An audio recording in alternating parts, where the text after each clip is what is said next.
মৃত্যুটা একটি উপহার স্বরূপ।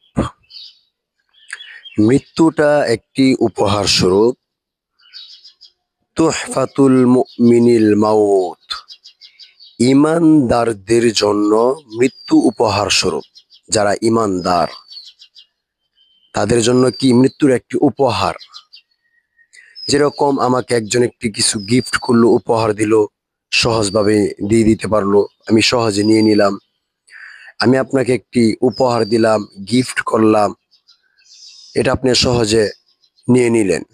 তো যারা ইমানদার ব্যক্তি আছে তাদের জন্য কি মৃত্যুটা উপহার স্বরূপ।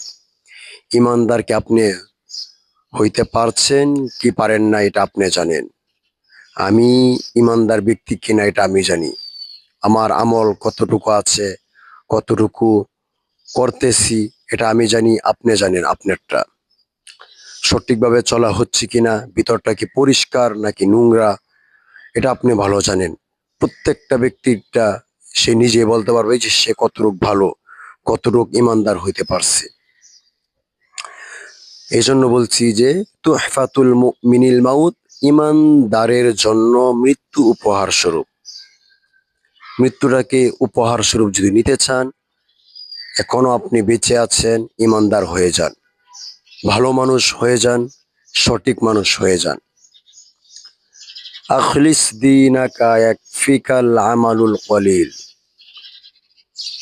তোমার ঈমানকে খাঁটি করো, অল্প আমলই নাজাতের জন্য যথেষ্ট হইবে।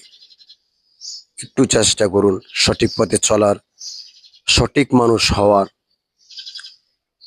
যখন বিছানায় পড়ে যাবেন তখন বুঝবেন যদি সময় না থাকে সময়টা কত গুরুত্বপূর্ণ ছিল সঠিক পথে চলার।